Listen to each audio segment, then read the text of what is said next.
Ahí de pie, acompáñenme por favor al libro de Eclesiastés, capítulo 7, verso 14.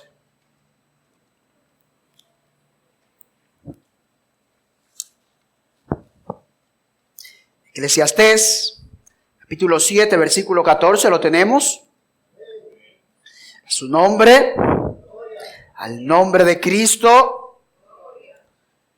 Vamos a leer la palabra en el nombre del Padre, del Hijo y del Espíritu Santo. En el nombre del Padre, del Hijo y del Espíritu Santo. En el día del bien, goza del bien. En el día de la adversidad, considera. Dios hizo tanto lo uno como lo otro, a fin de que el hombre nada halle después de él. Amén. Oramos. Señor del cielo y soberano Señor, te alabamos y te bendecimos. Gracias por tu presencia en esta mañana para con tu iglesia. Señor, te adoramos y te exaltamos y no estamos satisfechos, queremos más de ti, Señor. Síguete manifestando en cada servicio de la iglesia, Señor. No queremos más cultos apáticos, queremos culto de fuego, queremos culto con tu unción, queremos llorar por tu poder, queremos que tú estés presente, Señor. Oh Cristo, pero te pido de la misma forma que tú estés presente en medio de la predicación de tu palabra. Oh Padre, háblale a todos los que están presentes, así sean amigos, así sean hermanos, así sea quien sea que hoy esté asistiendo a la iglesia, Señor, que por tu palabra tú le hables a cada uno de ellos, Señor. Bendícenos en gran manera, permite que tu palabra fluya y que cumpla con el propósito del cual va a salir en esta mañana, en el nombre de Jesús. Amén y amén. Dale un fuerte aplauso al Señor.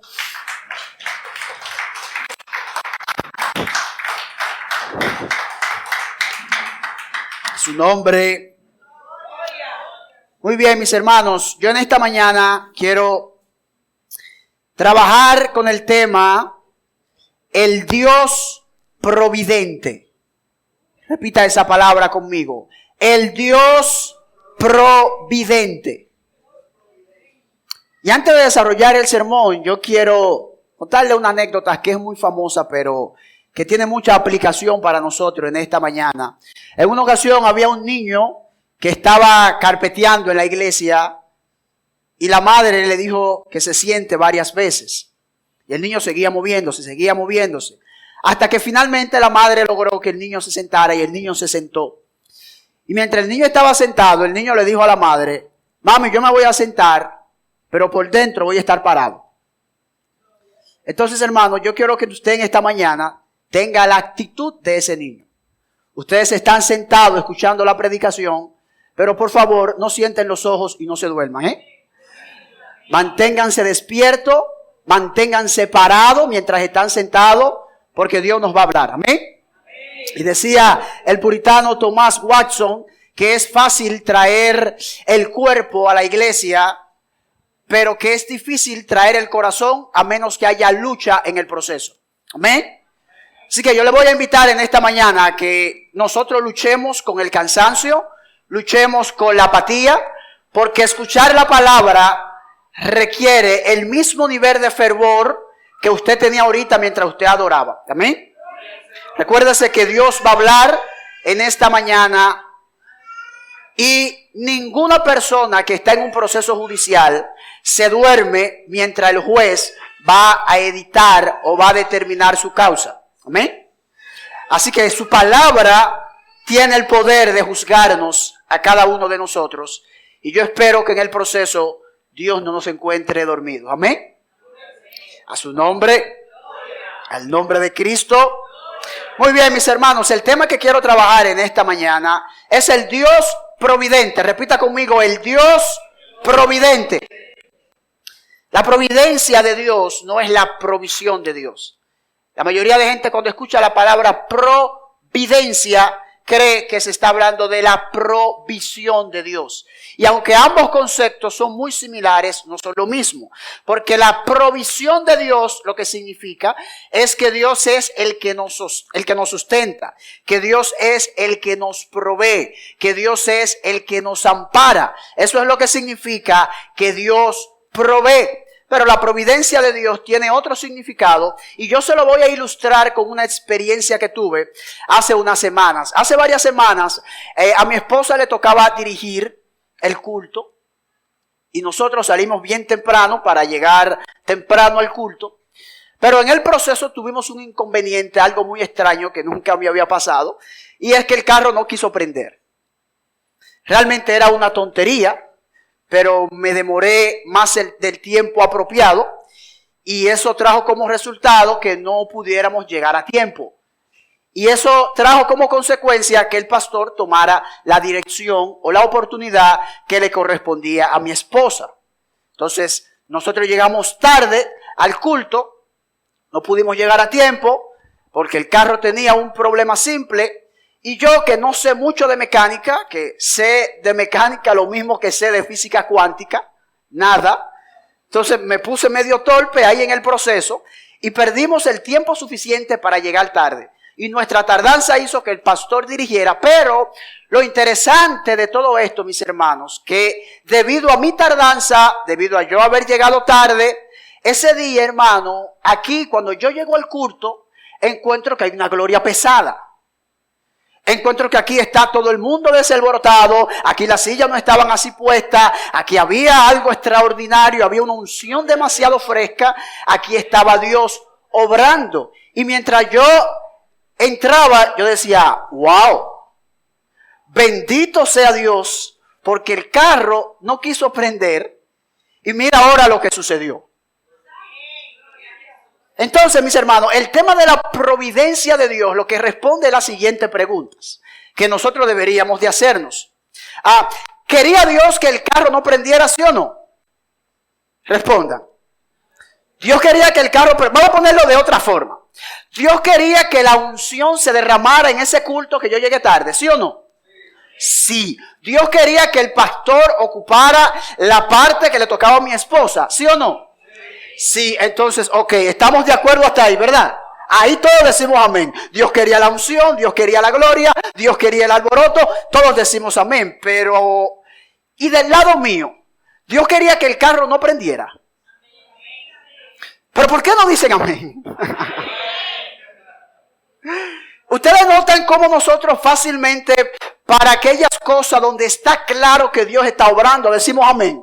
O sea, es fácil yo decir, Dios estaba aquí en esa mañana del domingo, Dios usó al pastor. Todos decimos, amén, Dios usó al pastor. Pero para Dios usar al pastor, el carro no me debió prender. Y yo debí llegar tarde, obligado. Si mi esposa hubiese llegado temprano y hubiera tomado la parte, otra cosa hubiera pasado, pero no lo mismo. Entonces, aquí usted está notando cómo en un mismo evento operan varias variantes. Opera tanto la idea de que Dios quería derramar su unción, quería derramar su gloria sobre la iglesia previo a un culto moribundo que tuvimos. Observe cómo Dios se manifestó, cómo Dios usó al pastor, cómo estábamos llorando, cómo estábamos gimiendo. Pero observe que detrás de cámara, detrás del telón, el carro no me prendió. Y tuve que llegar tarde. Y debido a ese problema, para mí, fue que Dios se glorificó. ¿Estamos aquí?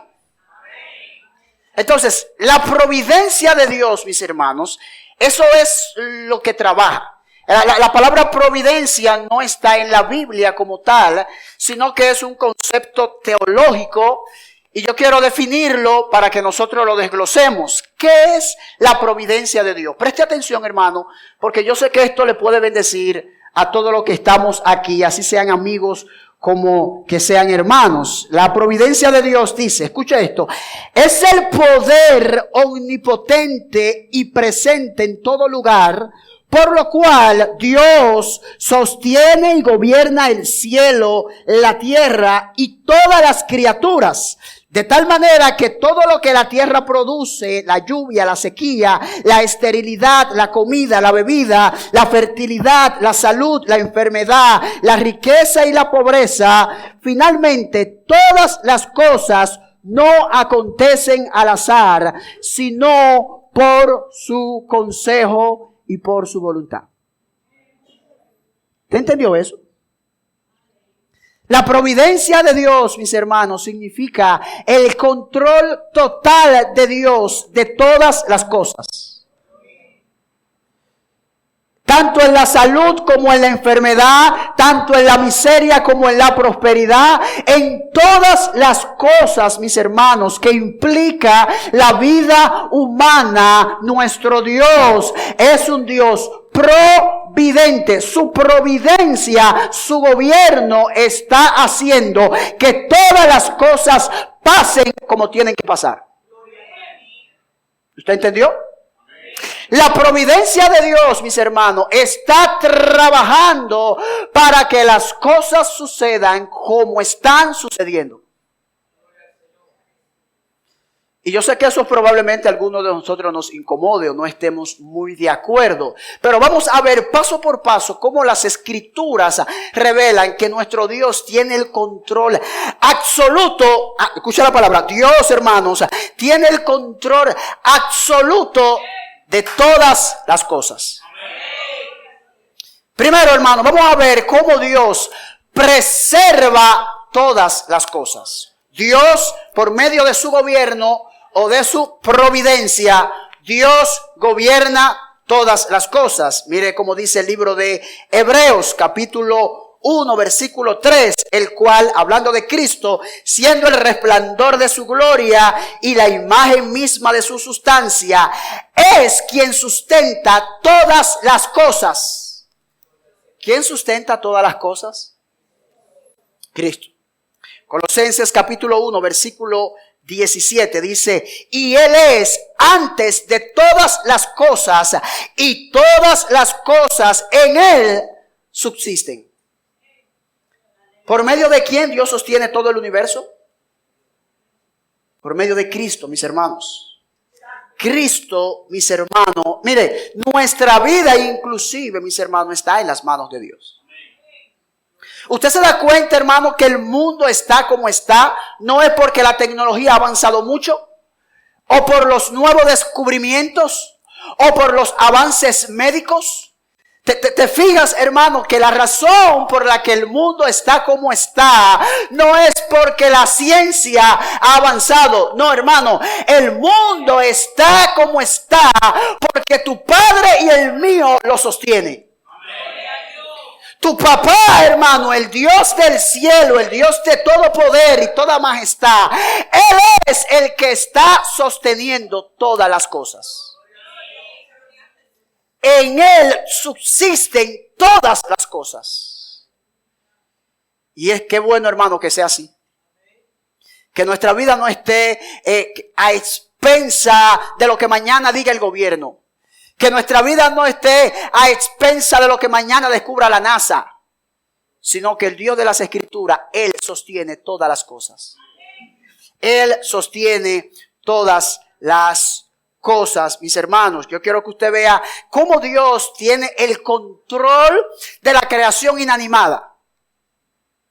¿Qué pasa si ahora llueve, si hay un granizo? Que Dios controla la naturaleza, los fenómenos atmosféricos. ¿Tiene Dios control de eso? Mira lo que dice el Salmo 148, verso 8. Dice, el fuego y el granizo, la nieve y el vapor, el viento de tempestad que ejecuta su palabra. Wow. Esos fenómenos atmosféricos, mis hermanos, responden a la voluntad y a la palabra de Dios. La palabra de Dios tiene más poder que lo que mañana diga meteorología. El informe del cielo tiene más peso que el informe de la tierra. Si Dios dice que mañana va a llover, hermano, o que hoy va a llover, sin importar lo acalorado que esté el sol, va a llover. No importa. Es su palabra y a su palabra responden todos los fenómenos de la naturaleza. Dice el Salmo 104, verso 4. El que hace a los vientos sus mensajeros. Wow. El que hace a los vientos sus mensajeros y a la flama de fuego sus ministros. Wow.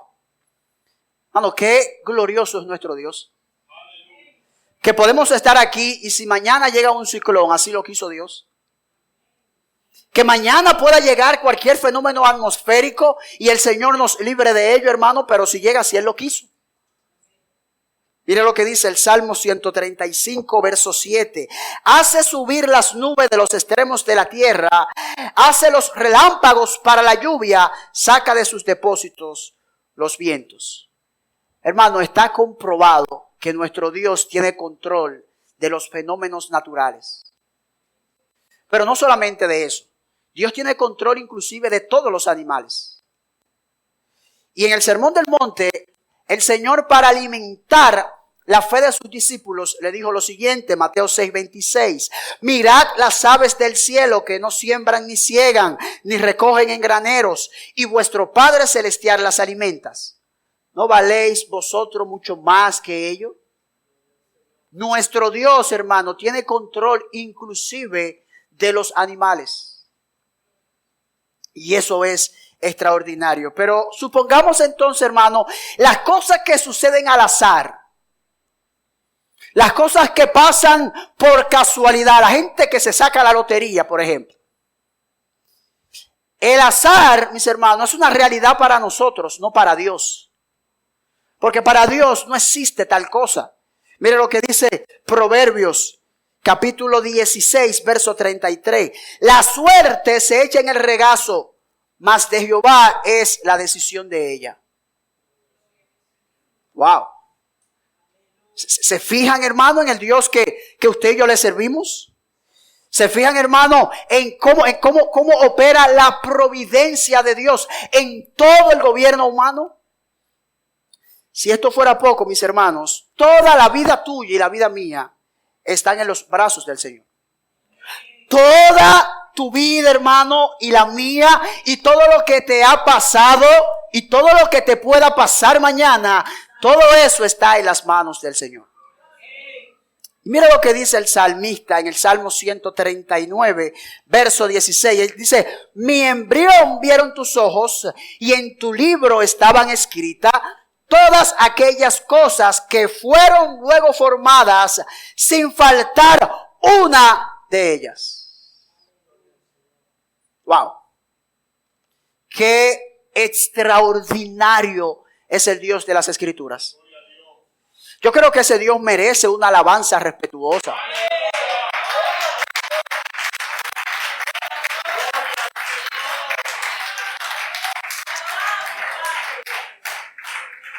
La mayoría de las personas están obsesionados por querer vivir más tiempo. Algunos comen menos, otros comen más, otros no comen dulce, otros hacen ejercicio. Y todo lo que hacemos los seres humanos es en un intento de preservar nuestra vida. Todo lo que hacemos, hermano, es para preservar, conservar nuestra vida. Pero usted sabe cuál es el problema, y eso no está mal, hermano. Las personas que están voluminosas coman bien, cuiden su cuerpo, Yo no estoy dando licencia ahora para que las mujeres arranquen a comer y los hombres tampoco, de ninguna manera. Pero hay un detalle con eso, mis hermanos. Tus días y los míos están contados. No importa si tú te metes a dieta mañana o si mañana la pierdes. No importa. Sin importar lo que tú hagas para conservar tu vida, tus días y los míos están contados. Mira cómo lo dice Job. Lo dice de esta forma. Ciertamente sus días están determinados y el número de sus meses cerca de ti. Le pusiste el límite de los cuales no pasará. ¿Te entiende? Pero no importa, hermano, lo que nosotros hagamos. Tenemos una fecha de caducidad. Dicho sea de paso, yo siempre le digo a la gente que cuando la gente celebra cuando cumple años, porque se está acercando a su muerte. Si la gente viera su cumpleaños de esa forma, la gente no tuviera esa fanfarria que desde que faltan 20 días para su cumpleaños lo están anunciando. Menos 20, menos 15, menos 19. Pero lo cierto es, mis hermanos, que cada año que cumplimos es un año menos que nos queda de vida. nos guste o no. Nosotros, algunos aquí se van a morir a los 70, a los 50, a los 35. Yo no sé. Y quiera Dios darnos a nosotros vida y salud en abundancia. Pero Dios tiene un límite. Para cada uno de los que estamos aquí. Hay un límite. Y Job dice que nadie lo puede pasar. Por eso la muerte no es una coincidencia. No, hermanos. La muerte no es una coincidencia. Somos conscientes de lo desastroso y de lo doloroso que puede ser la pérdida de una vida humana. Pero el Dios de la Biblia ha determinado el límite que va a vivir cada quien. ¿Y eso es bueno o es malo, hermanos? Todo va a depender del espíritu con que usted mire estas cosas. Porque si usted es un materialista que solamente está pensando en el aquí y en el ahora, yo no creo que estas verdades puedan consolarlo a usted. Pero si usted es una persona espiritual que sabe que la muerte es una realidad espiritual y que el Dios de las Escrituras lo ha resuelto por medio de su Hijo, pues estas verdades que hoy a usted yo le estoy impartiendo van a consolarlo a usted. Estas verdades que yo le estoy a usted transmitiendo van a consolarlo a usted, porque si bien es cierto, hermanos, que nuestra vida tiene una fecha de límite, eso va a ser dos cosas. Primero, me hará vivir de forma más productiva, porque tarde o temprano yo me voy. Amén. Pero en segundo lugar, mis hermanos, yo voy a vivir una vida en paz, porque yo sé que yo no me muero hasta que Dios no quiera. ¿Usted escuchó? Su vida no está en la mano de alguna pandemia, o su vida no está en las manos de la estabilidad económica de su empresa. Su vida está en las manos de Dios. Su vida, hermano, está en las manos de Dios. Mire lo que dice el Salmo 75, versos 6 y 7. Porque ni de oriente ni de occidente, ni del desierto viene el enaltecimiento. Mas Dios es el juez. A este humilla y a aquel enaltece. ¿Ustedes saben qué está diciendo ese pasaje? El éxito y el fracaso en todo lo que emprende el ser humano es Dios que lo determina. ¿Te escuchó?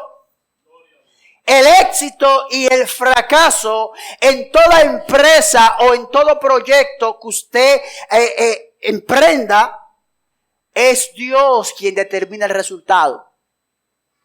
Hay personas, hermanos, que se ponen en una esquina a vender dianiqueques y se hacen ricos. Otros son administradores de empresas, tienen una mente fenomenal, montan un negocio monumental con muchísimo dinero de capital y fracasan. Entonces uno se pregunta, pero ¿cómo es que este dianiquequero, que nunca fue a la universidad, óyeme, triunfó haciendo eso? Y este magnate, graduado de Harvard con todos los honores, de repente fracasó. Bueno, hermano, para eso no siempre hay una respuesta sensata. Pero sí yo sé por las Escrituras que el resultado de eso es Dios. El resultado de eso, mis hermanos, es Dios. No es la habilidad humana, no es la determinación de nosotros. Ahora bien, yo creo, mis hermanos, que hasta ahí no hay problema. Amén. Todo lo que yo he expuesto hasta ahora debería de sacarle una alabanza hasta un maniquí. Todas estas enseñanzas que he estado mostrando deberían generar, hermano, sacarle un gloria a Dios hasta un muerto. Pero no todo es tan simple como parece. Vamos ahora a pasar a la parte más delicada de este tema. Y es la parte donde la gente no la predica.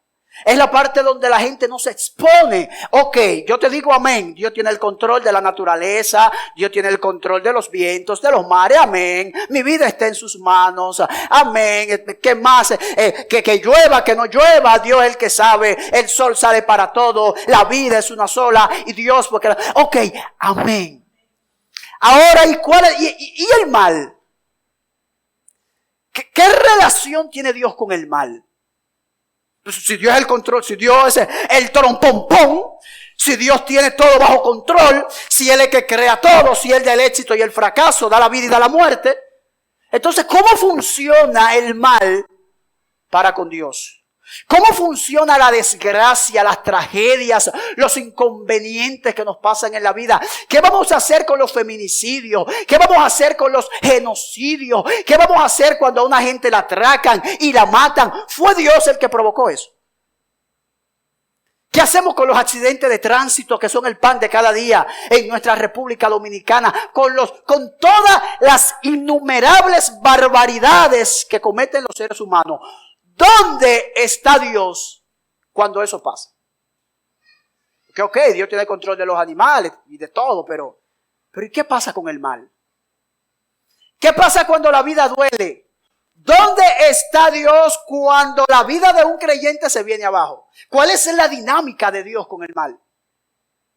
Entonces ahí viene la gente y se pone, no, espérate. Así que en este punto, mis hermanos, preste mucha atención a lo que le voy a decir, porque esta parte es una parte sumamente controversial y hasta ahora hay dos bandos. Primero, hay un bando que dice que Dios no se mete con lo que tú haces. Que tú tienes libre albedrío, que cualquier decisión que tú tomes, tú la tomas y tú eres libre de tú tomar tus decisiones. Ese es un bando. Y por el otro lado están aquellos que dicen que Dios tiene el control absoluto de todas las cosas y que los seres humanos son unos robots que al final terminan cumpliendo lo que Dios dice. Entonces, ¿en cuál de estas dos posturas yo me voy a parar? En ninguna. Yo voy a tomar lo que yo veo en las Escrituras y vamos a creer lo que dice las Escrituras. Amén. Ahora, lo primero es que, ¿qué dice la Biblia con respecto al mal? Con respecto al pecado. ¿Qué es lo que la Biblia dice? Bueno, hermanos, la palabra de Dios deja muy claro que nuestro Dios es un Dios santo. Amén. Nuestro Dios es un Dios puro, hermanos. En el libro de Job dice que aún ni los cielos de los cielos son limpios ante sus ojos. De manera, mis hermanos, que la Biblia muestra a nuestro Dios como un Dios que por naturaleza es imposible que en Él haya mal. ¿Usted entendió? Es imposible, mi hermano, por la naturaleza de Dios, que en Dios se encuentre el mal. Entonces, ¿estamos claros con ese punto? Amén. Bien. Pero por otro lado, mis hermanos, aunque Dios es un Dios puro, bondadoso, un Dios santo, en cuya gloria y majestad no habita el pecado, Dios sí puede y lo hace utilizar el corazón malvado de los seres humanos para Él cumplir con su propósito. Amén. Dios sí puede, mis hermanos, utilizar el corazón humano para Él cumplir con su propósito. Y de inmediato, mis hermanos, eso nosotros lo notamos en las Escrituras. Por ejemplo, cuando notamos la historia de Jacob, cuyos hijos que él tuvo, los hijos de Jacob dejaron muy claro que ellos le tenían celo, envidia a José. Y ellos lo vendieron. Después de ellos cometer ese funesto acontecimiento, yo les pregunto, ¿estuvo bien que los hermanos de José lo vendieran? ¿Estuvo bien o mal? Mal. ¿Quiénes fue que lo vendieron? Los hermanos. ¿Quiénes fueron que le tenían celo y envidia? Sus hermanos. Y es interesante usted observar cómo después de los seres humanos, cómo después los hermanos de José haber vendido a su hermano, al final de la historia de José, José reconoce lo siguiente. Mire lo que dice Génesis 50:20. Vosotros pensasteis hacer mal contra mí, mas Dios lo encaminó a bien para hacer lo que vemos hoy, para mantener en vida al pueblo. ¿Usted entiende? O sea, ustedes pensaron hacerme mal. Ellos fueron que hicieron el mal. Fueron ellos que vendieron a José. Fueron ellos cuyo celo los llevó a ellos vender a José. Pero Dios utilizó ese celo, Dios utilizó esa envidia que ellos tenían para Dios cumplir con su propósito. Quienes los vendieron y quienes son responsables por haber vendido a José son sus hermanos. Pero el Dios todoprovidente estaba orquestando todo eso para un plan mayor. Pero ¿y qué vamos a decir de la historia de Faraón? Yo no sé cuántos de ustedes han leído la historia de Faraón, donde la palabra de Dios una y otras veces dice que Faraón endurecía su corazón para no dejar salir al pueblo. Y era cierto que Faraón endurecía su corazón, ¿sí o no? ¿Lo endurecía, sí o no? Pero la Biblia dice que también Dios lo endurecía. Mira lo que dice Éxodo 7:13. Y yo endureceré el corazón de Faraón y multiplicaré en la tierra de Egipto mis señales y mis maravillas. Wow. Entonces uno dirá, vaca, ¿quién es que lo está endureciendo? ¿Es Dios o es Faraón? Son los dos.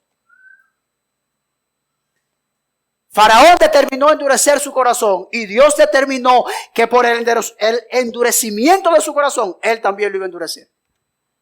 El detalle es que algunos prefieren tomar, no fue Dios que lo endureció, y otros dicen, no, fue Faraón. No, pero la Biblia dice que fueron los dos. Entonces, cógelo los dos. ¿Cuál es tu problema? Oye, espérate, que yo... ahorita salimos nosotros aquí, ¿eh? Dice, hermanos, Josué capítulo 11, mire lo que dice. Por esto vino de Jehová que escuche esto, porque esto vino de Jehová que endureciera el corazón de ellos para que resistiesen con guerra a Israel, para destruirlo, a fin de que no le fuese hecha misericordia, sino que fuesen desarraigados como Jehová había mandado. Wow. ¿Qué pasó con la nación cananea? ¿Qué pasó con ese pueblo? Dice el pasaje bíblico, Dios endureció su corazón. ¿Y con qué propósito? Con el propósito de sacarlo de ahí. Pero observe que Dios está utilizando el corazón del ser humano para él cumplir con su propósito. Hermanos, y esto es real. Fíjese el control que tiene Dios sobre el mal. Y mire lo que dice 1 Samuel 16:14. Cuando a Saúl se le metió esa envidia y ese celo con relación a David, mira lo que dice 1 Samuel 16:14. El espíritu de Jehová se apartó de Saúl y le atormentaba un espíritu malo de parte de Jehová. ¿De parte de quién venía ese espíritu malo? Yo quisiera, hermanos, que esto no estuviera en la palabra, pero lo está. A eso no hay que aplicarle, no hay que saber hebreo, no hay que saber griego para nosotros entender ese pasaje bíblico. Se apartó el espíritu de Dios sobre Saúl y vino ¿quién? Un espíritu malo. ¿Que quién lo mandó? Jehová. Mis hermanos, y eso lo notamos a lo largo de todas las escrituras. Después del pecado de David, mire lo que Dios le dice a David. Así ha dicho Jehová, he aquí, oiga lo que dice Jehová, hablando de David. Yo haré levantar el mar sobre tu misma casa. Wow. Dice Dios, hablando del castigo de David después de haber pecado. Yo haré levantar el mar de tu misma casa y tomaré tus mujeres delante de tus ojos y la daré a tu prójimo. Wow. Dios mío. Qué impresionante, hermano, es el control que tiene Dios, aún de las obras pecaminosas de los seres humanos. Y Dios sigue siendo puro y sigue siendo santo. Por último, mis hermanos, y creo que este es el acontecimiento más ilustrativo para nosotros comprender cómo es que funciona el mal y la soberanía de Dios. Yo no sé cuántos de ustedes saben que el acto más horrendo de la historia humana fue la crucifixión de Cristo. Todas las injusticias, todas las mentiras, todas las cosas ilegales se juntaron en un mismo tramo para cometer la más feroz atrocidad que se ha cometido con un ser humano. El juicio de Cristo fue ilegal. Los testigos fueron testigos también que fueron falsos. Todo lo que hicieron para lograr crucificar a Jesús fue un cúmulo de cosas ilegales. Fue un cúmulo de mentiras para que al final Cristo muriera. La mayor injusticia, mis hermanos, la encontramos en la cruz desde la óptica humana. Todos los poderes del mal se juntaron Óigame, Israel, un pueblo que odiaba a Roma, estuvo dispuesto a confabularse, los saduceos, los fariseos, todo un conjunto de religiones y de sectas, todas que no estaban de acuerdo en nada, estuvieron de acuerdo en todo para matar a Jesús. La máxima expresión de la injusticia humana la encontramos en la muerte de Jesús. Pero ¿qué dice la Biblia sobre ese suceso? ¿Qué dice la Biblia sobre ese fenómeno? Mire lo que dice Hechos 4, 27 y 28. Dice, porque verdaderamente se unieron en esta ciudad contra tu santo Hijo Jesús, a quien ungiste Herodes y Poncio Pilatos, con los gentiles y el pueblo de Israel. ¿Para qué? Para hacer cuanto tu mano y tu consejo habían determinado que sucediera. ¿Qué fue lo que ellos hicieron? Mataron a Jesús. Se convocaron judíos, todas las religiones. Todo ellos conspiraron para matar a Jesús. Pero ahora, Hechos dice que ellos hicieron eso porque Dios así lo había determinado. Wow. Todo lo que le pasó a Jesús, su injusticia, sus humillaciones, todos esos detalles humanos y legales desde el punto de vista humano, ¿sabe qué dice la Biblia? Todos estaban determinados por la mano de Dios. Entonces la pregunta es, ¿el hombre es responsable sí o no? ¿El hombre tiene libertad sí o no? Y la respuesta es sí, hermanos.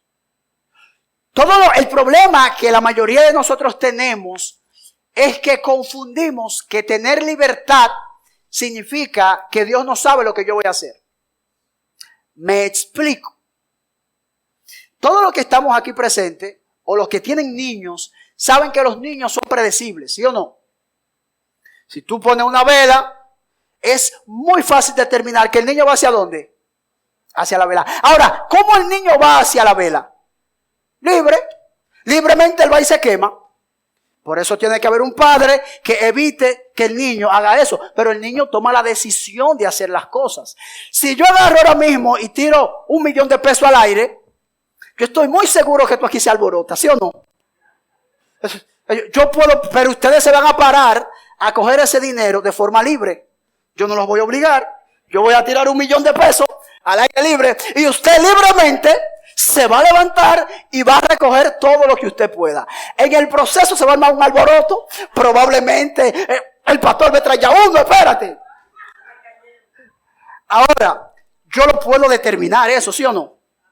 Yo lo puedo determinar. Pero lo mismo pasa, hermano, en el caso de nuestro Dios. Si yo, que soy un ser humano finito, que tengo 28 años, puedo ver el comportamiento humano y puedo predecir cómo ustedes se van a comportar y creo las condiciones para que ustedes se comporten de forma libre, ¿cuánto más lo hará nuestro Dios? Entonces, hermano, Dios es soberano y tú y yo somos responsables. Porque todo lo que tú haces, nadie te obliga a hacerlo. ¿Tú entiendes? Todo lo que tú haces, nadie te obliga a hacerlo. ¿Qué es libre albedrío? Libre albedrío es la capacidad que yo tengo de elegir cualquier cosa sin sentir que me están obligando a hacerlo. ¿Usted entiende? Eso es libertad, hermano. Que usted hace lo que usted quiera y a usted no siente que nadie le está obligando. Usted siente que usted viene a la iglesia, pero usted está sintiendo que lo están trayendo obligado. No, usted viene libremente, hermanos. Y Dios utiliza su libertad de usted venir a la iglesia para Él traer su gloria. Entonces, vea cómo la responsabilidad humana se junta con la soberanía de Dios para hacer un evento real. Y ambas cosas son necesarias. Y a modo de exhortación, ya para ir concluyendo, pudiéramos preguntarnos, hermanos, ¿qué aporte le trae esta doctrina a la iglesia? ¿Cómo me bendice a mí saber que Dios es un Dios providente? Que todo lo que me pasa a mí tiene una influencia directa de parte de mi Padre. ¿Cómo yo puedo manejar eso? Bueno, Lo primero es, mis hermanos, que en el pasaje que nosotros leímos, que no sé si algunos de ustedes lo habían leído, dice así, se lo voy a leer otra vez: en el día del bien, goza del bien. ¿Usted sabe qué esto significa, hermano? La doctrina de la providencia nos permite a nosotros disfrutar en los momentos de prosperidad. Amén. Cuando yo creo que nuestro Dios es providente y yo estoy atravesando una etapa de prosperidad, ¿usted sabe lo que yo hago? Debo estar agradecido con Dios. Porque el fruto de tu prosperidad es que Dios quiere bendecirte. El fruto de tu prosperidad, hermano, es que Dios quiere que tú disfrutes de esa bendición. Así que lo primero, hermano, que yo aprendo al yo comprender que tanto lo bueno como lo malo proviene de Dios, es que en las etapas de bendición que llegan a mi vida, yo debo de ser agradecido. Cuando estoy atravesando por momentos de prosperidad, yo como creyente que conozco cómo es que Dios obra, yo debo de ser un creyente agradecido. Pero lo segundo, mira lo que dice el pasaje, es que y en el día de la adversidad considera, Dios tanto lo uno como lo otro lo ha hecho. Entonces yo aprendo que en la prosperidad debo de ser agradecido, pero ahora yo aprendo que en la adversidad debo ser paciente. Cuando yo sé, mis hermanos, que el Dios de las Escrituras tiene el control de todas las cosas, sin importar la aflicción por la que yo esté pasando, yo puedo decir con confianza que esa es la voluntad de Dios. Esa es la voluntad de Dios. Hermanos, algunos de nosotros que estamos aquí no estamos acostumbrados a querer lidiar con el sufrimiento porque pensamos que cuando sufrimos lo estamos haciendo bajo la voluntad de Dios. Pero mis amados hermanos, nuestro Dios tiene el poder de en este mismo instante quitarte la aflicción que te agobia. No. El Dios de la Biblia, hermano, tiene el poder, tiene la capacidad de decir ahora mismo la aflicción que te atormenta, que se vaya. Y si Él no lo hace, ¿es porque le falta poder? ¿O es porque Él quiere que tú estés afligido? A mí me parece que la segunda respuesta es la correcta. Dios nos quiere afligir. Y cuando yo logro ver en mi sufrimiento como que proviene de parte de Dios, yo voy a ver algo bueno en ese sufrimiento. Si yo soy capaz de yo decir, este sufrimiento yo no lo entiendo, esto que me sucedió es horrendo, hay impíos que no le ha pasado lo que a mí me pasa. Y de hecho, mis hermanos, la Biblia dice que hay cosas que le pasan a los justos como si hicieran cosas de impíos. Y hay cosas que le pasan a los impíos como si hicieran cosas de justos. ¿Usted sabe lo que está diciendo ese pasaje bíblico, hermano? La vida está al revés. Probablemente a ti no te toque vivir la vida que tú entiendes que tú mereces, pero te toca vivir la vida que Dios determinó que tú vivas. Y esa, mi hermano, debe ser tu gozo. Por eso tú tienes que ver el sufrimiento como proviniendo de las manos de Dios.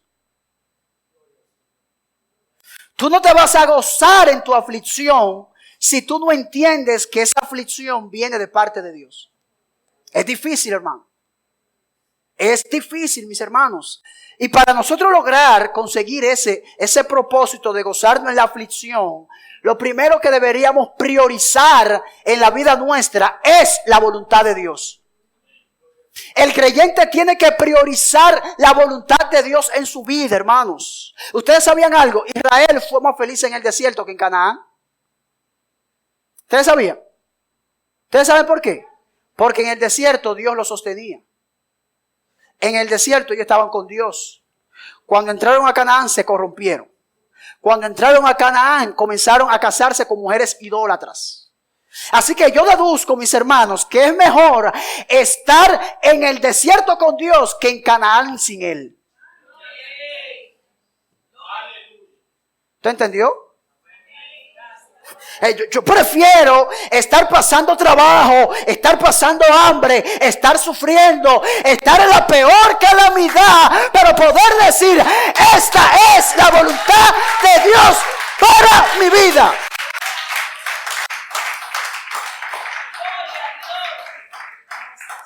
Su nombre. A su nombre. Hermano, yo prefiero estar tullido en una cama en comunión con Dios que estar vivo y vigoroso haciendo la voluntad del diablo.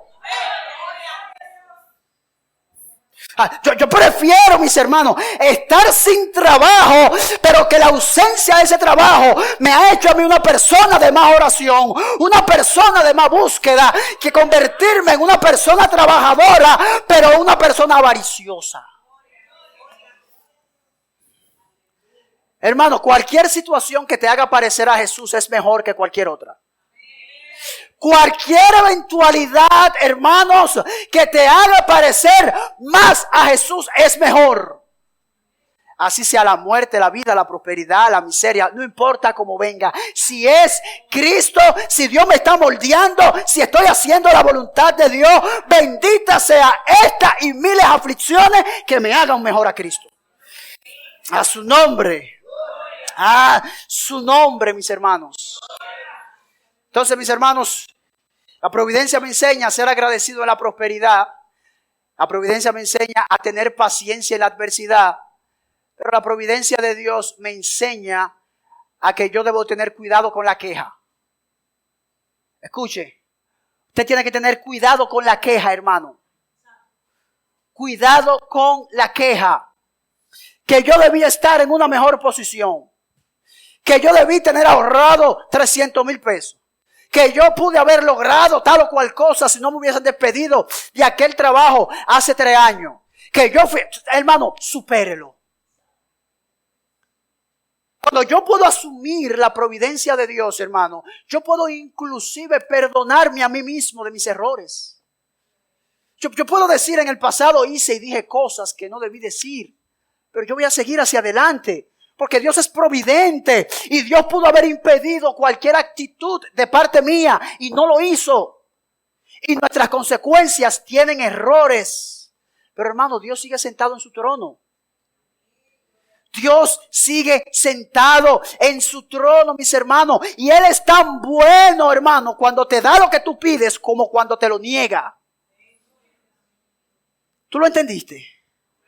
La bondad de Dios no disminuye en función de que Él cumpla con tus anhelos. Dios no es más bueno hoy porque te dio lo que tú querías que mañana que te lo negó. La bondad de Dios es la misma tanto en lo que nos da como en lo que nos quita. Y eso debe a nosotros hacernos callarnos y no quejarnos.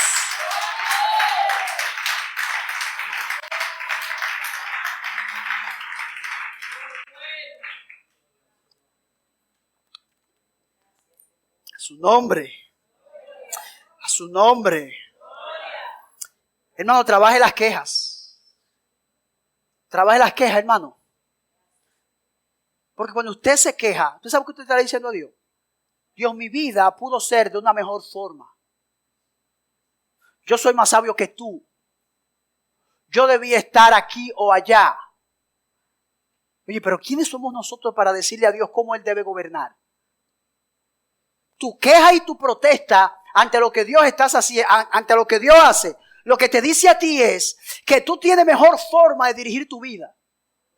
Que tú eres más sabio y más sabia que Dios. Cuando yo me quejo porque las cosas no son como yo quiero que sean, le estoy diciendo a Dios, Dios, mírame, yo soy más sabio que tú. Y de este modo yo estaría mejor. ¿Quiénes somos nosotros, hermano? ¿Ve lo pecaminoso que es estarnos quejando? ¿Ve lo pecaminoso, mis hermanos, que es nosotros estarle protestando a Dios? Y esto no significa que usted no pueda venir en oración y hincarse y postrarse y derramar su alma. Eso es una cosa. Otra cosa es que tú quieras que Dios haga lo que tú digas. Otra cosa es que tú tengas una actitud quejumbrosa en todo. En todo. Tú no tienes trabajo, pero consigues uno y ya quieres otro porque tú no soportas el ambiente laboral. 20 años para terminar tu carrera, obsesionada por terminar tu carrera. Terminaste tu carrera, ahora quieres hacer otra porque resulta que... Entonces, hermanos, ¿ustedes saben lo que es Dios estar respondiendo a cada capricho de nosotros? ¿Usted se imagina a Dios respondiendo de esa forma? Que hoy yo quiero una cosa, que mañana quiero otra, que después... No, hermanos, nuestro Dios es un Dios inmutable. Y qué bueno, hermano, que Dios no cambia. Porque el hecho de que Dios no cambie significa que Él no tiene nada que mejorar. Quienes necesitamos cambiar somos tú y yo. Pero Dios no. Porque Dios es lo mejor de lo mejor, hermanos. Y esto, hermanos, nos lleva a mi última exhortación.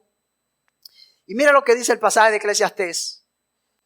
Para ya concluir, en el día del bien, goza del bien. En el día de la adversidad, considera, Dios hizo tanto lo uno como lo otro, a fin de que el hombre nada halle después de él. Wow. ¿Cuál es el propósito de la incertidumbre en esta vida? ¿Cuál es el propósito por el cual este mundo es un mundo injusto? Donde aparentemente el mal es el que está gobernando. ¿Por qué lo que hoy a mí me domina, mañana después que lo tengo me aburre? ¿Por qué a veces la vida se torna tan aburrida, hermanos? ¿Usted sabe lo que dice Dios? Para que el hombre no halle nada después de él. La razón por la que el mundo es como es porque nosotros no hemos sido diseñados para vivir eternamente en este mundo. Nosotros, tú y yo, Iglesia Monte de Alabanza, somos de Dios.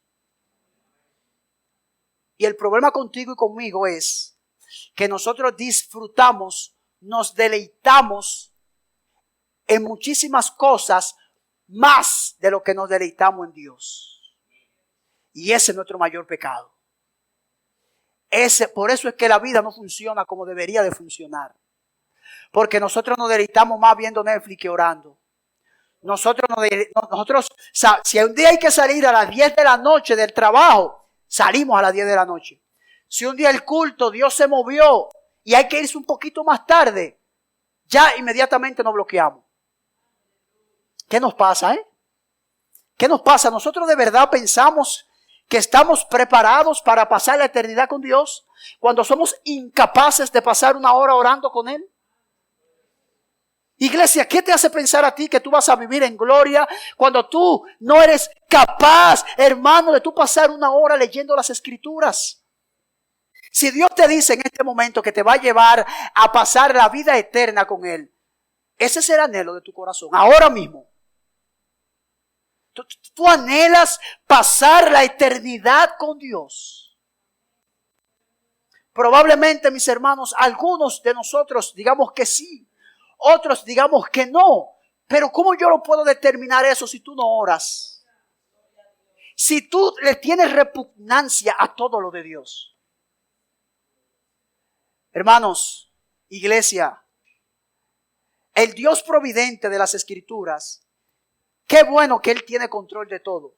Porque por Él tener el control de todo, Él dice cómo deben ser las cosas.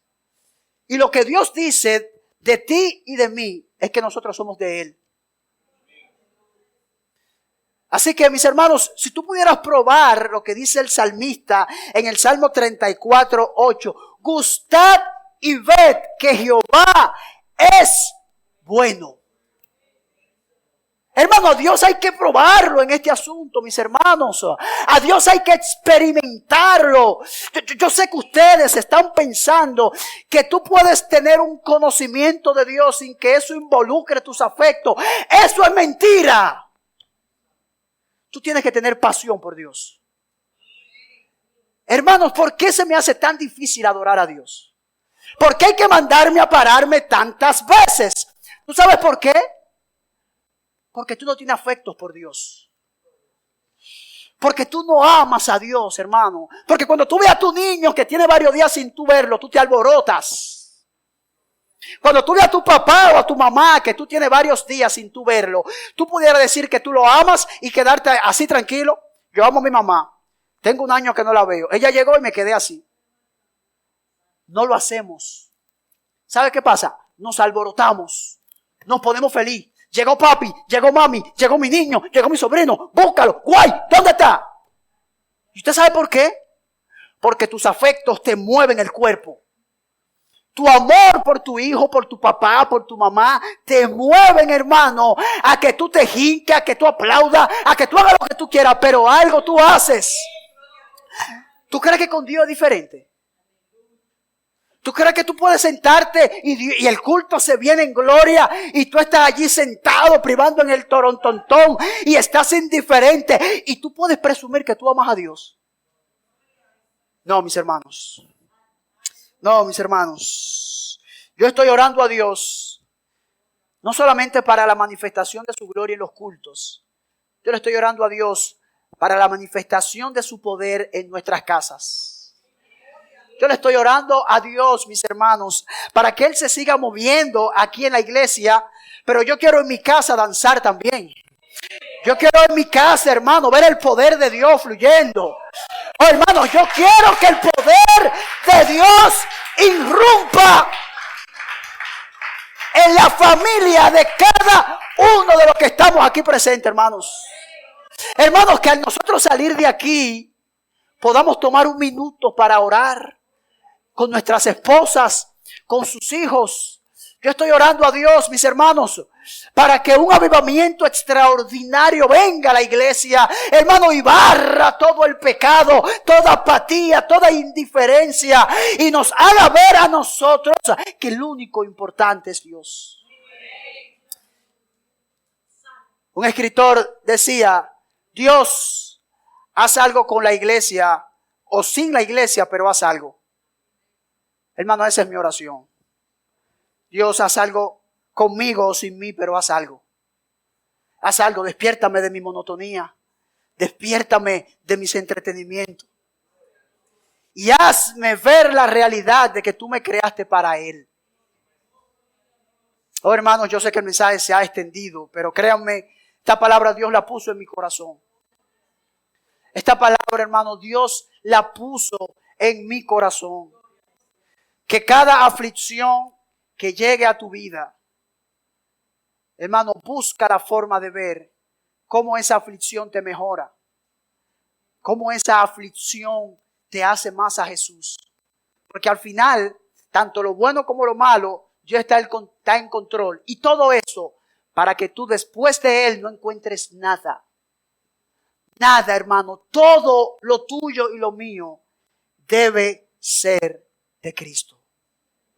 Gracias, Jesús.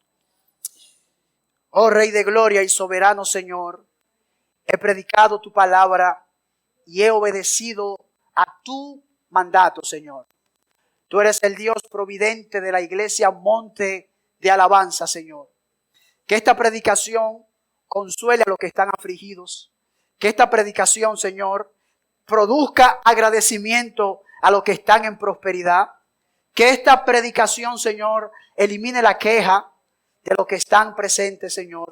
Y que cada vez nosotros podamos parecernos más y más a ti, Señor.